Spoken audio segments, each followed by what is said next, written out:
Cole Koskey and Felix Bibeau are now free agents. Is that a loss to the Islanders system or not? On June 1st, both Cole Koskey and Felix Bibeau became unrestricted free agents after they hadn't signed a pro deal at the NHL level. So the Islanders no longer hold their exclusive rights over two players they drafted in the 2019 NHL draft. Now, is that a loss? Before I answer that, maybe we should talk about who these players are and then answer the question of, is this a loss? Because you may not be aware of who these players are. So let's start with Felix Bibeau. Bibeau was drafted in the 6th round of the 2019 draft, played in the QMJHL for the Rouyn-Noranda Huskies, the Quebec Remparts, and the Chicoutimi Seguin. He had 214 points in 245 games played at the QMJHL level. His final year in the QMJHL, the 1920 season, he put up 70 points between the Remparts and Seguin in 63 games. Pretty darn good year. He signed that one-year deal with the Bridgeport Islanders, then the Sound Tigers, to play the 2020 season as a pro. And it didn't go very well. He had 4 points in 12 games.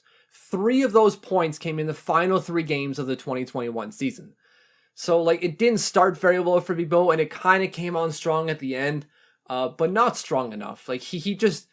He's got speed, he's got vision, but he wasn't able to put it together and be an impactful player for the Sound Tigers, which is clearly why they're okay in letting him go. For Koskey, he was drafted in the 7th round of the 2019 draft, played at the OHL level for the Saginaw Spirit, same team as Bodie Wild and Blade Jenkins. Had a productive career at the junior level as well, put up 235 points in 302 games. His final year, 80 points in 62 games. That's the 1920 season. He also signed a one-year deal with the Bridgeport Sound Tigers, now Islanders, to play the 2021 season as a pro. And it also didn't go very well. While he was a little bit more consistent in terms of his scoring, and by that I mean it didn't all come at the end, it was kind of thrown about the year, he had 5 points in 16 games. So not necessarily productive at the AHL level. And there were flashes.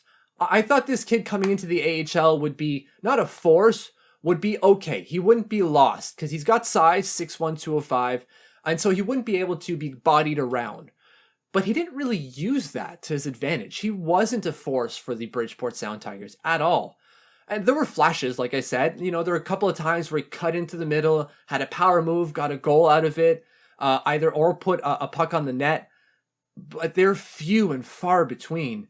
And in terms of a net front presence, it was basically non-existent. And maybe that's because of deployment and not necessarily skill, but clearly it didn't work for Cole Koskey and the Bridgeport Sound Tigers, now Islanders.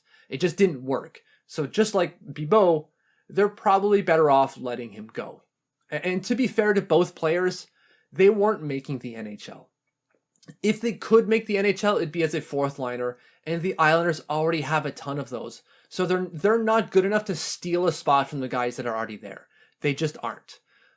Can they come back to the Sound Tigers, now Islanders, with an AHL deal? Yeah, of course. They're the free agents. They could sign with anyone, including the team they just left. And they're certainly, if they're going to sign anywhere in North America, it's probably going to be an AHL deal.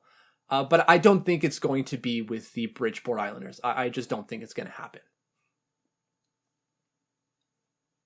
So is this a loss to the system? Well, technically, yes. You lose 2 players you could probably keep. That's a loss because you're short 2 players now. But the way that I look at it is that are there players coming in that can replace or improve upon the players that are going out? And in this case, there are. So out goes Koskey and Bibeau, in comes Colin Adams and Rhys Newkirk. Now, Rhys Newkirk is a tenacious forward, kind of in the mold of Casey Zizekas. I expect he's going to do well at the AHL level. And by well, I don't mean dominate. I just mean he won't be lost. He will be okay at the AHL level and perform well enough. He has the same ceiling as the 2 guys going out. So that's a wash in terms of Newkirk and any one of the 2, Bibeau or Koskey. But Colin Adams has a much higher ceiling. Played top line center for the top-rated program in the NCAA and did very well with it. His ceiling, at least at the AHL level, is maybe not dominant, but good. I expect him to play top 6 center minutes for the Islanders next year. Can he break into the into the NHL? Possibly, and his ceiling is a little bit higher than the 2 guys going out. I can see him playing 3rd line center as it stands now, and that's not seeing him play at the AHL level yet, it could even go higher than that. Now, I know I'm high on Adams, and maybe I'm setting myself up for disappointment, but from what I've seen, this guy's got something, and if the Bridgeport Islanders can bring that out of him, we might have found value in Adams. At the very least, he's better than either of the two guys going out. If you haven't subscribed yet, hit that subscribe button. If you have subscribed, thank you for following along. More videos coming. Thank you, thank you, thank you.